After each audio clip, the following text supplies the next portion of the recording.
শেখ পরিবারের কে কোথায় আছেন সেটা আমাদের কাছে কোনো স্পষ্ট নয়। আপনার সঙ্গে যাদের ব্যক্তিগত সম্পর্ক আছে, আত্মীয়তা আছে, তাদের বিষয়ে আপনার কাছে কোনো খোঁজ আছে কিনা ব্যক্তিগত প্রশ্ন করার জন্য দুঃখিত ব্যারিস্টার পার্থ, আপনি চাইলে নাও উত্তর দিতে পারেন।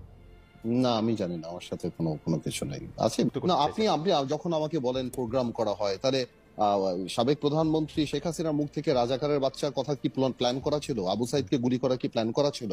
নাহিদকে 30 তারিখে মেনে নেওয়ার পর আবার 3-4 জনকে নিয়ে পিটানো, হারুনের কাছে দিয়ে আসা, সেটা কি প্ল্যান করা ছিল? এবং লাস্টে দাঁড়িয়ে যে আমাকে একটু অনুমতি দিবেন, মানে শেখ হাসিনা সাবেক প্রধানমন্ত্রী 15 জুলাই সংবাদ সম্মেলনে যে আচরণ করেছেন, সেই আচরণ থেকে সেই আচরণ যে 14 জুলাই যে আচরণ করেছেন, সেই আচরণ যে 13 জুলাইয়ের আচরণ থেকে খুব বিপরীতমুখী ব্যাপারটা এরকম না, কিন্তু উনি তো এইভাবেই কথা আমি সেটাই বলার চেষ্টা করতেছি। এক একটা সিকোয়েন্স জন্ম নিয়েছে এটাতে আগে থেকে, এবং লাস্টে এসে যখন বলল যে সকল রাজনৈতিক দলের সহযোগিতা আমরা চাই, একটা পর্যায়ে কিন্তু রাষ্ট্রে সব জায়গাতে, তারপর প্রাইভেট ইউনিভার্সিটির ছেলেরা যেভাবে নেমে আসলো, যাদেরকে অবশ্যই যে ভূমিকা নিয়েছে, যেই ভূমিকাটা তারা নিয়েছে, এবং তারপর এই যে বিএনপি 400 লোক মারা গেল, আমাদের 4 জন লোক মারা গেল, নূরের 8 জন না 10 জন মারা গেল, জামাতের মারা গেল, এই যে মারা গেল, সবাই সব দিক থেকে নামলো, এগুলি কি সবই প্ল্যান? এগুলি আচ্ছা ঠিক আছে, ঢাকা ইউনিভার্সিটিতে কতজন ছেলে মারা গিয়েছে বা শহীদ হয়েছে, প্রাইভেট ইউনিভার্সিটিতে তো আরো সব। আমার কথা হলো আসলে না, এই কথাগুলি না ওদের প্ল্যান ছিল। আপনারা যুক্ত হয়েছেন, আপনারা স্বৈরাচারকে ফেসিস্ট সরকারকে সরানোর জন্য আপনারা যুক্ত হয়েছেন, ওদের প্ল্যান ছিল। এটাও তো না, আমাদের প্ল্যান ছিল তো, আমরাও তো যুক্ত হয়েছি। প্ল্যানগুলি তো তখন ওরা আমাদেরকে চিঠি লিখে দেয়নি, আমরাও তো জেল খেটেছি, আমরাও তো করেছি। শুনেন ভাই, এটা যখন যে পকেট করতে যাবে সে তত বেশি বোকামি করবে। আসলে এই কথাটা রাইট না। এটা আমি একটা জিনিস বড় হয়েছে, এটা একটা মহল চায় উনাদের অবস্থান জাস্টিফাই করার জন্য, যাতে করে ওনাদের ক্যাবিনেট মন্ত্রী মন্ত্রণালয়ের অবস্থাটা ভালো থাকে, বারবার বাচ্চাদের কথা বলে। বাট এখন বাচ্চারা নিজেরাও রিয়েলাইজ করে যে সবাইকে নিয়ে এটা করা হয়েছে। গণ অভ্যুত্থান একা কেউ করতে পারে না, এটা প্ল্যান করা হয় না, এটা আল্লাহ করিয়েছে। আমার বিশ্বাস যতদিন আমরা প্ল্যান করেছি হয় নাই, যখন আল্লাহর উপর ছেড়ে দিচ্ছি সেই কাজটা কবে যাবে, আল্লাহ এটা প্ল্যান, তখন আবাবিল পাখি।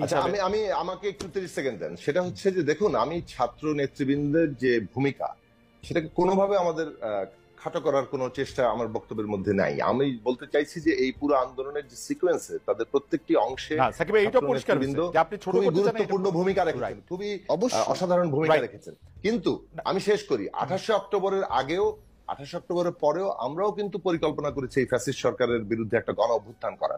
গণ অভ্যুত্থানের কথা 14 সালের পর থেকেই বহু বক্তৃতায় বলেছি, বিশেষত গত 5 বছরে তো বলতে বলতে মুখে ফেনা তুলে ফেলেছি। কিন্তু প্রশ্নটা হচ্ছে এগেইন, গণ অভ্যুত্থানের ওই ঐতিহাসিক মুহূর্তটা তৈরি করার ক্ষেত্রে আপনার কারো পরিকল্পনা করলেই সেটা কাজ হয় না। সেটার অনেকগুলো ঘটনা একটা বিন্দুতে কোয়েনসাইড করে, সেই কোয়েনসাইড করার ঘটনাটা এটা না। সাকিব ভাই, আমি আসলে সাকিব ভাই, আপনি একটু আমি বলি, আমি এটাতে আপনার সাথে খুব তর্ক করতে চাই না বা পার্থের সাথে দ্বিমত করতে চাই না, কিন্তু আসলে ফুটবল খেলার উদাহরণ দিয়ে যদি বলি যে একটা তো হচ্ছে গোল করা, আরেকটা হচ্ছে অ্যাসিস্ট করা, মাঝখানে পিছনে কোথায় কোন খেলা হয়েছে সেটা কি এটার সাথে আসলে খুব গুরুত্বপূর্ণ? অ্যাসিস্ট আর স্কোরই তো আসলে মানে কাজে লাগে। তো আপনি যদি গণ অভ্যুত্থানের ক্ষেত্রেও সেভাবে আপনি দেখেন, সেক্ষেত্রে স্কোর আর অ্যাসিস্ট যারা করেছে, না থাকলে আপনার অ্যাসিস্ট আর গোলটা তো আলাদা করে আসে। আচ্ছা এনিওয়েজ এখন ঠিক আছে, ওনারাই ভালো, ওনারাই না। আচ্ছা ঠিক আছে, এটা নিয়ে নিশ্চয়ই আমরা আরো অনেক কথা বলতে পারবো।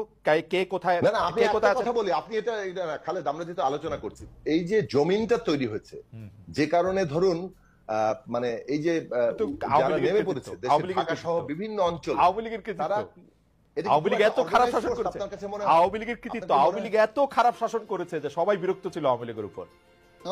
তার মানে তার বিরুদ্ধে যে ধরেন এটা যে একটা ফ্যাসিস্ট শাসন ব্যবস্থা, এর বিরুদ্ধে একটা নতুন বন্দোবস্ত লাগবে, এই দেশ সংস্কার করতে, পুরো প্রশ্নগুলো কিন্তু দীর্ঘদিন ধরে আমি মানলাম, মানে এটা আমার আমিও মনে করি যে একটা হোলিস্টিক অ্যাপ্রোচের মাধ্যমে এই এই গণ আন্দোলনটা, গণ অভ্যুত্থানটা, ছাত্র জনতার এই সম্মিলিত জায়গাটা, সেটা আসলে তৈরি হতে আসলে সময় নিয়েছিল, সেটা আমিও মনে করি।